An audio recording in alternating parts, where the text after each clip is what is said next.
Les amis, bonjour, j'espère que vous allez bien. On se retrouve aujourd'hui pour une petite vidéo. Voilà, je vais vous présenter mon véhicule personnel, donc une 635D E63 année 2007. Voilà, dans cette vidéo, je vais vous montrer un petit peu les qualités, les défauts forcément, parce que toutes les voitures ont des défauts. Et avec un petit essai routier, mais pas très long. Voilà.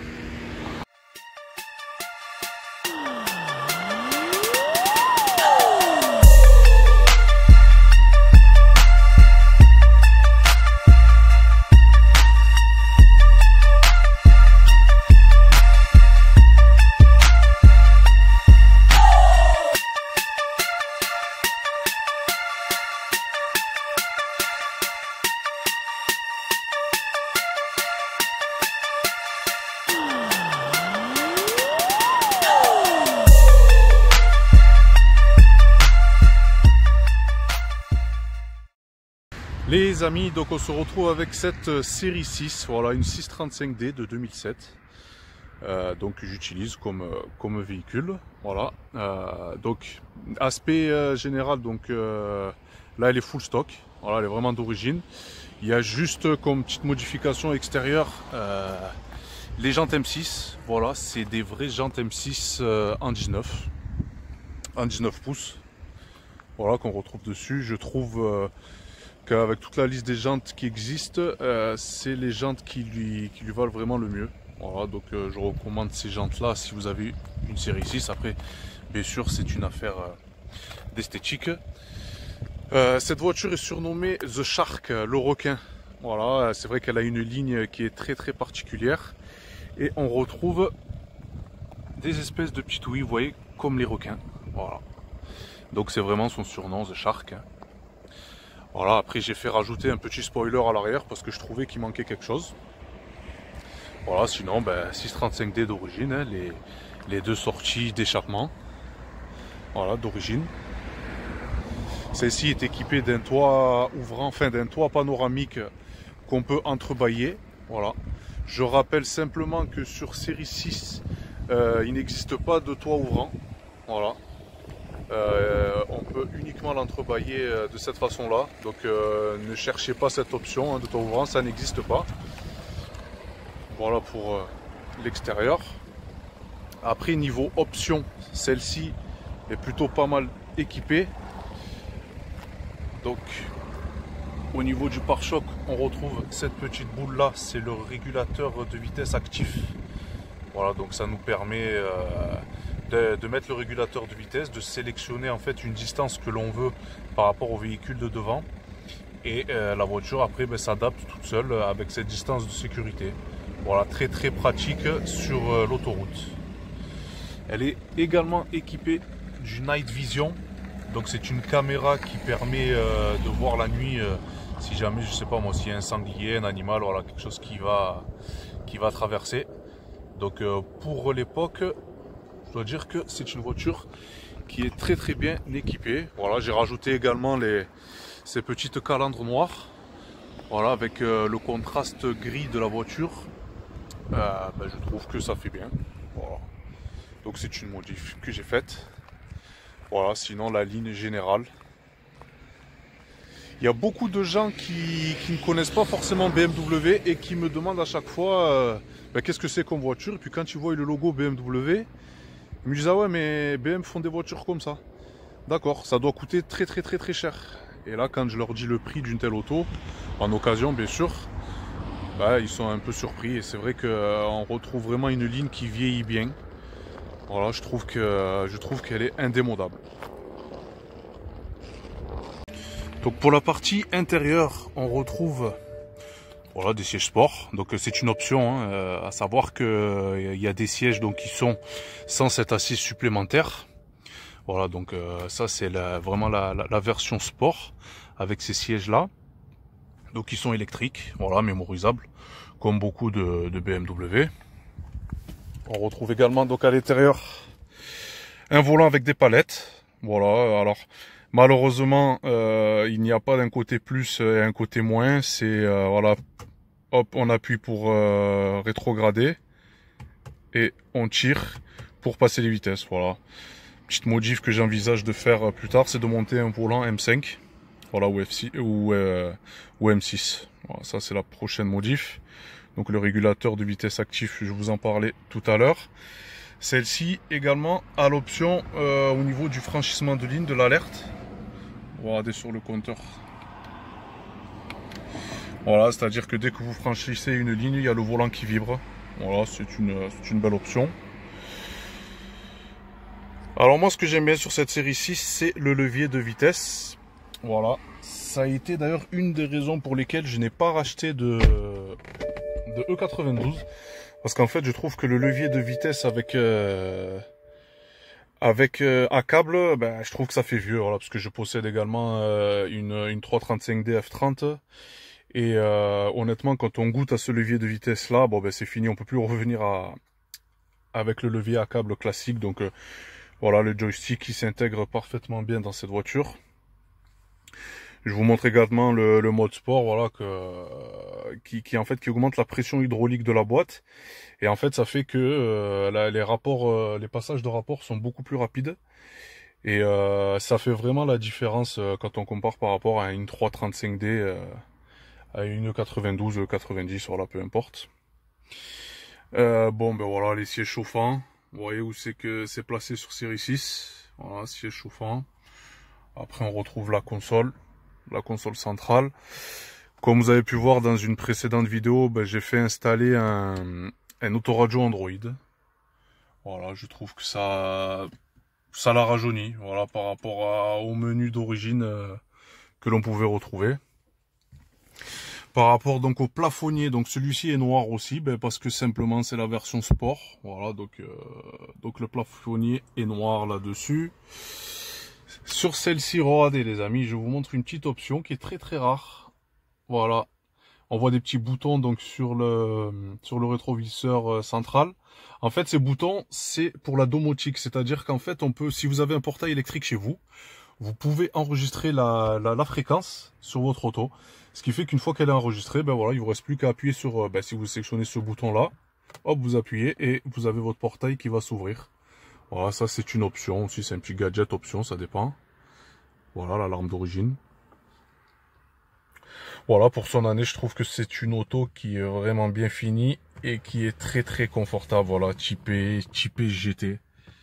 Regardez, on retrouve également l'affichage tête haute. Voilà, ça aussi c'est pas mal, c'est un petit gadget, mais quand on prend l'habitude, honnêtement, c'est très très dur d'y revenir, de repasser sur une voiture qui ne l'a pas. Alors je peux pas vous mettre le son en route et ça sert à rien de toute façon parce que ça va saturer, mais cette auto comporte l'option son spatial. Donc honnêtement les amis, c'est une option, mais c'est même pas la peine. Voilà, dès que vous goûtez le son de cette voiture là, avec ce son spatial, c'est compliqué d'avoir une autre voiture avec beaucoup moins de son. Moi par exemple sur ma F30 j'ai l'option, en plus j'ai l'option avec tous les haut-parleurs, mais ça n'arrive pas à la qualité du son de cette série 6. Donc c'est une option, vraiment regardez avant d'acheter votre série 6, c'est un conseil que je peux donner. Prenez cette option là parce que vous ne le regretterez pas. Donc les amis, voici donc la pièce d'orfèvrerie, si je peux dire ça comme ça, hein. Donc le 3 litres en biturbo, voilà, qui sort 286 chevaux d'origine. Très bon bloc, très très agréable. Consommation, je suis allé dans les 8 litres, 5-9 litres, avec pas mal de villes, donc ça reste raisonnable pour un tel véhicule. Je vais vous faire un petit listing de pannes qu'on peut retrouver sur cette voiture et que j'ai eu aussi également. La première panne que j'ai eue, ça a été le manque en fait de puissance en bas régime. Donc je me suis retrouvé en fait avec une Electrovan HS de turbo, voilà, qui se situe derrière ce merdier là. Et donc j'avais plus de patate en bas, j'avais uniquement le gros turbo en haut qui s'enclenchait à peu près à 2500 tours. Donc si vous avez cette panne là, ces capteurs là tombent souvent en panne aux alentours de 120 000 km. Voilà, si vous en changez un, changez l'autre parce qu'en général, dès que vous en faites un, le deuxième va pas tarder à mourir. Voilà. Après, si vous avez un petit problème de puissance aussi, je vous conseille également de commander. Alors, il faut 7 mètres, mais prenez 8 ou 9 mètres, comme ça vous êtes tranquille. De durite en silicone et refaites toutes vos durites, voilà, de dépression, parce que ce moteur-là, donc avec les deux turbos, chauffe pas mal et avec le temps, ça se craquelle. Voilà, donc pour faire ça, je vous conseille également de démonter votre collecteur d'admission pour avoir vraiment accès à toutes les durites. Puisqu'on parle du collecteur d'admission, supprimez-moi ces clapets de merde. Voilà, parce que même s'ils vous disent qu'ils sont renforcés, on n'est pas à l'abri d'une casse. Et malheureusement, si vous avez un clapet qui se détache, ben, votre moteur est mort. Donc il y en a pour à peu près 40 € de kit sur eBay. Il faut donc sur ce modèle là, moi quand je l'ai fait, j'avais pris c'est des 33 mm.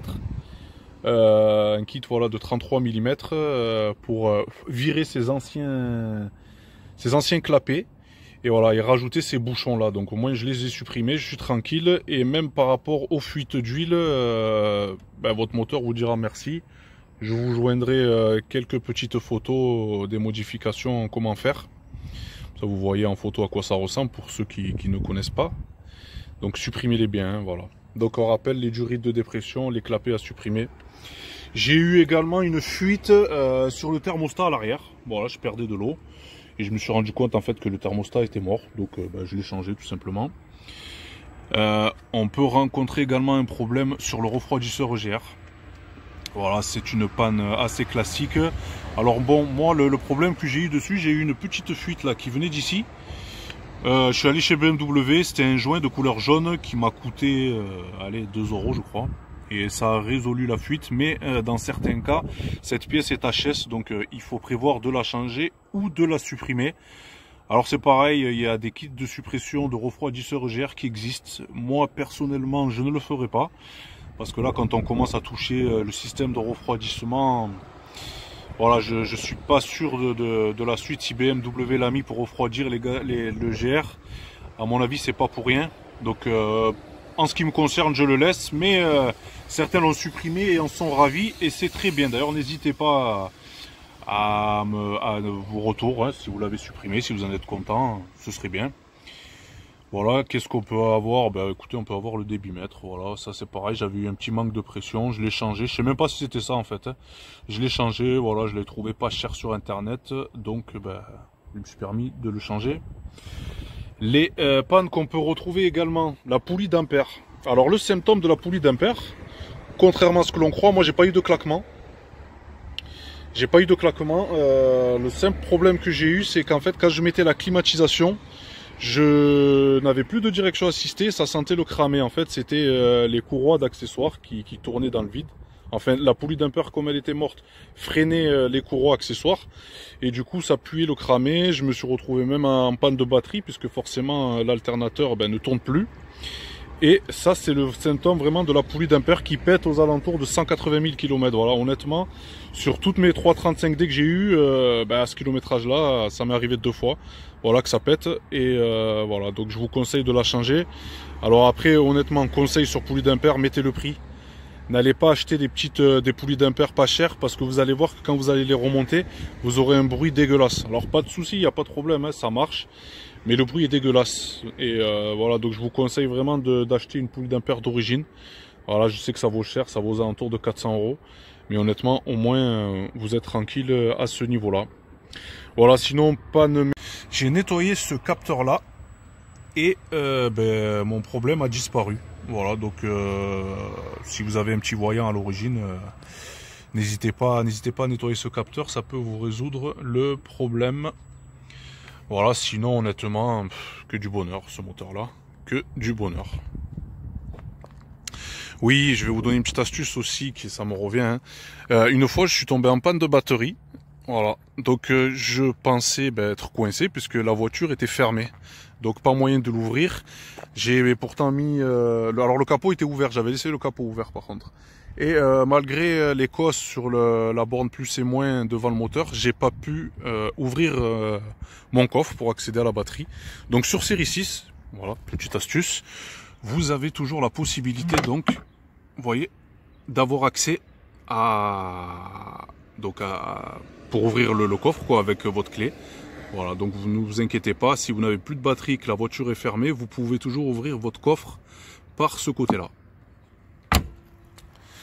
Voilà, après sinon, entretien classique, pas plus. Les vidanges. Ouais, les vidanges aussi. Vidange de boîte à faire, voilà, alors entre 80 000 et 120 000. Moi j'ai commandé un kit sur internet qui m'a coûté 270 €, je crois. Et donc j'avais donc 7 litres d'huile avec le carter, la crépine donc intégrée à l'intérieur. Et donc j'ai fait cette vidange là. J'ai retrouvé une autre boîte. Voilà, une autre boîte. C'était vraiment une autre voiture. Donc si vous voulez prolonger la vie de votre boîte automatique, n'hésitez pas à la faire. Honnêtement, moi je l'ai fait avec un voisin, hein, cette vidange. Ça nous a pris, allez, avec l'apéro, 3h30, 4h. Voilà, parce qu'après, par contre, il y a une petite, il y a une préconisation, hein, c'est-à-dire qu'il faut que l'huile soit entre 30 et 40 degrés, il me semble, quelque chose comme ça. Bon, moi, mon pote, il connaît bien les BM, hein, donc c'est lui qui me l'a fait. Et voilà, mais tout ça pour dire que franchement, si vous avez un pote qui est un petit peu mécano, n'allez pas payer 700 € une vidange de boîte. Hein. Voilà, 270 € plus 30 € d'apéro avec votre pote. Et ben, vous serez content de l'avoir fait et au moins, ben, ça vous aura coûté toujours moins cher. Voilà pour la liste des pannes. Oui, j'ai eu une fois, alors c'est pas une panne, hein, c'est un petit problème électrique, rien de grave. Donc en fait, je me suis retrouvé avec mon siège qui ne fonctionnait plus. Voilà. Et il ne voulait plus fonctionner. Alors je pensais que c'était cette pièce-là qui était défectueuse. Donc je l'avais commandé aux États-Unis pour 60 € parce que les tarifs ça fait vraiment peur. C'est 250 balles. Voilà, c'est là la commande donc des sièges réglables. Et en fait un jour, ben, donc je l'ai changé. Ça n'a pas résolu mon problème. Et en fait, simplement, je me suis rendu compte qu'il y avait un petit fil qui était coupé en dessous du siège. Voilà, mais vraiment petit, il fallait vraiment le voir. Donc si vous avez ce siège qui ne fonctionne plus, c'est fréquent. Ça arrive souvent. Regardez déjà en dessous, n'hésitez pas à dénuder le faisceau. Parce que moi, c'est ce que j'ai dû faire. J'ai dû dénuder le faisceau pour trouver ce petit fil débranché. Voilà, donc... alors je vous dis la vérité, je ne l'ai pas ressoudé, impossible. Hein, je l'ai scotché proprement. Et ça marche depuis. Sans souci. Oui, également, j'ai oublié de vous dire, n'hésitez pas à changer le déshuileur. Alors, il y a plusieurs sortes de déshuileurs sur les anciens modèles. Il y a les filtres en mousse. Les nouveaux, c'est des Vortex, donc il n'y a pas de filtre dedans. Moi, personnellement, je l'ai changé. Je vais vous expliquer pourquoi. Au ralenti, j'avais une légère petite fumée.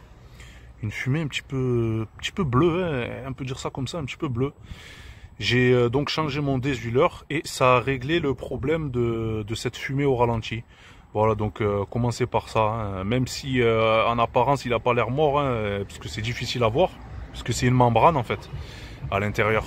Ben, voilà, faites-le contrôler, faites-le changer carrément, hein, il y en a pour 60 € et au moins on est tranquille. Et l'autre panne qu'on retrouve souvent, alors l'autre problème, si je peux dire ça comme ça, je sais pas si on la voit là, c'est cette fameuse durite rouge. Voilà, alors cette durite rouge, il y a deux solutions. En général, elle peut fuir. Quand elle suinte, ça peut venir il y a deux joints à l'entrée et à la sortie, un qui est noir et un qui est vert. Donc vous pouvez commencer par changer les joints, hein. Vous en avez pour même pas 8 ou 10 € chez BMW. Si vous voyez que ça fuit toujours, changez-la. Je vous conseille de prendre un modèle renforcé avec des colliers tourbillons. Voilà, et au moins vous aurez plus de problème d'étanchéité. Voilà, c'est un problème récurrent, hein, qui revient sur ce modèle-là. Et voilà, la meilleure solution, c'est d'investir une bonne fois pour toutes dans une durite renforcée. Et au moins, vous n'aurez plus de problème comme ça. Je voudrais vous parler également des phares de cette voiture. Alors déjà, premier conseil, si vous devez remplacer votre phare, ça vaut un bras. Voilà, c'est pas comme sur les E92 qui ont été beaucoup plus répandus. Vous allez trouver facilement pour 350 € les deux. Là, en occasion, on est vraiment sur un prix de au moins 650 € pièce. Voilà, donc faites attention à ça. Pour revenir au phare, donc ben, j'avais plus de xénon. Voilà. Alors j'ai changé l'ampoule et malheureusement c'était pas ça, c'était le balastre. Ce que je vous conseille, ne l'achetez pas chez BMW. Voilà, vous allez sur le site Réel OEM, je répète Réel OEM, et vous rentrez donc le numéro VIN de votre voiture. Et en fait vous allez voir que vous prendrez juste simplement la référence, vous allez sur Google. Donc par exemple si je dois changer le balastre de cette voiture-là. Je prends la référence, je vais sur eBay, je tape cette référence et vous allez voir les pièces vont s'afficher à prix. Quand on voit qu'un balastre c'est 190 € pièce chez BMW. Moi personnellement, le balastre m'a coûté 70 € livré. Ainsi que les deux ampoules j'en ai eu pour 50 €, les deux livrés. Voilà, contre 160 € neuf chez BMW. Voilà, donc ça aussi pensez-y les amis. Le site réel OEM. Voilà, vous tapez la référence des pièces qu'il vous faut. Et vous allez voir en plus de ça, alors tout ce qui est moteur, ce qu'il y a de bien, c'est que vu que c'est un bloc qui est commun au 335D, 535D phase 2 E60, vous allez voir qu'il y a beaucoup de similitudes. Enfin, c'est les mêmes pièces quoi. Et donc vous pouvez les toucher à des prix beaucoup moins chers. Voilà, ça c'est pour l'achat malin. Donc les amis, un petit essai de cette 635D. Donc je rappelle que c'est vraiment, on est vraiment à bord d'une GT, c'est-à-dire d'une voiture de grand tourisme. Comparé à la série 3 E92, c'est beaucoup moins tape-cul. Voilà, on se retrouve vraiment avec une voiture hyper confortable, type GT. Donc 286 chevaux, en biturbo, 3 litres biturbo. Ça, c'est plein, c'est un moteur qui est plein, il répond à tous les régimes. On a une boîte qui est parfaitement souple, fluide. Voilà, boîte 6 vitesses. Sur ces modèles-là, la boîte est légèrement différente en fait des boîtes qu'on peut retrouver sur 335D par exemple. Du fait du joystick, on a un mode sport incorporé. Et donc les passages de rapport sont beaucoup plus fluides, beaucoup plus rapides, instantanés même.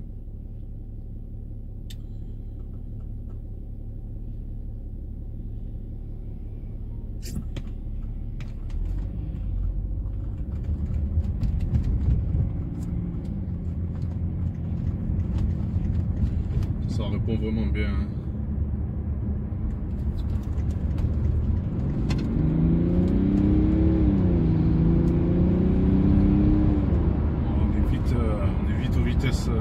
Illégal, on s'insère bien, c'est vraiment un très bon moteur.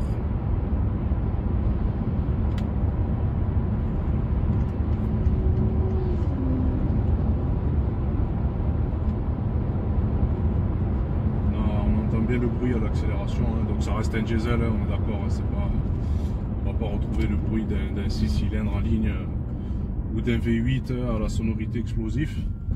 Ça reste vraiment sobre. On se rend compte vraiment du potentiel à l'accélération.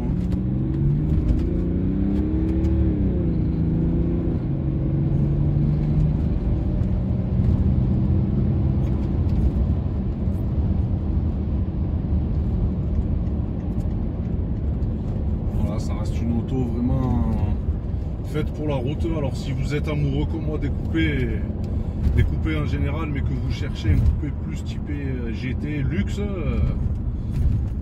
franchement la série 6 est faite pour vous. Le mode sport, vous allez voir que les passages de rapport sont beaucoup plus réactifs.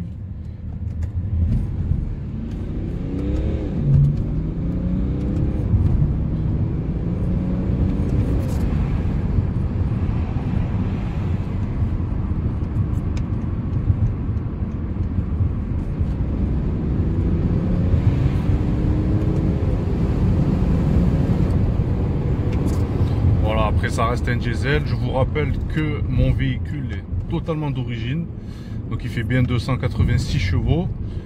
On en parlera après des modifs que l'on peut faire sur ce véhicule, des possibilités.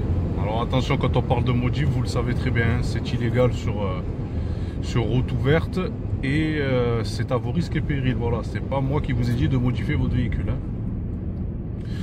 On a une direction qui est vraiment très précise. Voilà. Alors après la série 6 niveau empattement, elle est un peu plus longue, donc une série 3 forcément. Je compare la E92 parce que j'en ai eu deux et donc c'est des véhicules que je connais par cœur. Donc en origine en fait, si vous mettez pas des ressorts courts, elle a tendance un petit peu à prendre du roulis, donc à tanguer en virage. Mais Mais sinon, honnêtement, ça reste un bon châssis, voilà. Un peu moins sportif qu'une 92, qu'une série 3.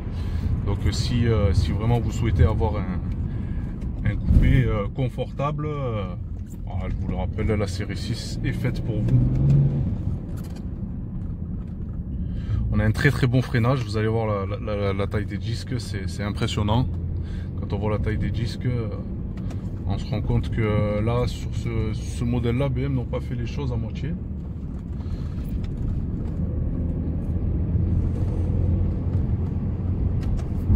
Donc les amis, pour la petite partie illégale, on va dire, sur nos routes, et c'était juste pour vous dire un petit peu le potentiel de ce moteur-là. On retrouve plusieurs stages. Voilà. Donc il y a le stage 1. Le stage 1 où on sort à peu près 340 chevaux en soft. Donc on retrouve une voiture beaucoup plus coupleuse en bas régime, qui s'essouffle beaucoup moins haut. On retrouve le stage 2. Donc le stage 2, c'est quand on enlève le catalyseur avec le FAP, hein, on met un downpipe. Donc ça, souvent les mecs ils le font quand le FAP est mort, hein. Donc du coup, au lieu de changer un FAP, tu commandes un downpipe. Alors si vous commandez un downpipe, regardez bien que la sortie ne soit pas coudée, parce que si elle est trop coudée, ça freine les gaz d'échappement et vous perdez de la patate. Voilà. Des fois, c'est ce qui fait la différence entre 2, 3, 35D ou 6, 35D, n'importe. Et voilà. Donc la qualité du downpipe, voilà, prenez-en un bon. Après, on a le stage 2+, c'est-à-dire qu'on peut rajouter également un échangeur pour refroidir l'air. Donc là, c'est pareil, il y a les débats, donc il y a des échangeurs de qualité et d'autres de moins bonne qualité. Donc ça, c'est à vous de voir avec votre budget. Donc là, on arrive facilement à une puissance de 380 chevaux. Après, on peut rajouter également la pompe, la R90. Donc c'est une pompe qu'on retrouve sur les 535D E60, mais 272 chevaux, donc les phases 1. C'est celle qui permet d'augmenter en fait la quantité de gasoil à injecter. Donc quand on ajoute cette pompe là avec toutes les autres modifs, le downpipe, l'échangeur, la reprog, là on arrive facilement à 400 chevaux. Voilà, donc ça c'est pour le potentiel de ce moteur là. Alors je rappelle que ces modifs sont illégales totalement, hein, sur route ouverte, et que si vous le faites, c'est à vos risques et périls, et c'est vous qui avez voulu le faire, hein, c'est pas moi qui vous ai dit de le faire. Voilà pour les capacités générales de ce bloc. Alors après, on peut encore continuer les stages, hein, on peut changer les turbos. Voilà, vous mettez 2 turbos hybrides, et là vous vous retrouvez avec toutes ces modifs à sortir 440, 450 chevaux. Donc voilà, ça dépend de l'utilisation que vous faites de votre véhicule. Il y en a qui aiment bien faire du run. Voilà, alors moi quand je parle de run, c'est sur piste fermée, comme à Clastres par exemple. Voilà, je ne parlerai pas de run illégal sur ma page, vous le savez très bien. Et voilà, donc on peut se retrouver avec un diesel qui peut faire très mal, et qui peut faire très mal à d'autres sportives essence. Et c'est tout l'intérêt de la préparation de ce véhicule. Voilà. Et voilà les amis, c'est la fin de cette vidéo, j'espère qu'elle vous aura plu. Donc voilà, série 6, c'est pas une caisse qui coûte vraiment très cher, c'est une bonne GT. Voilà, à prix raisonnable, si on bosse dans la vie, on peut se la payer, donc il n'y a pas de souci. Et voilà, si vous avez plus de questions sur cette voiture, n'hésitez pas donc à m'envoyer des messages sur ma page Facebook, O'Connor All Car. Voilà, et je me ferai un plaisir de répondre à vos questions. Voilà les amis, prenez soin de vous et on se retrouve très vite pour de prochaines vidéos. Ciao ciao.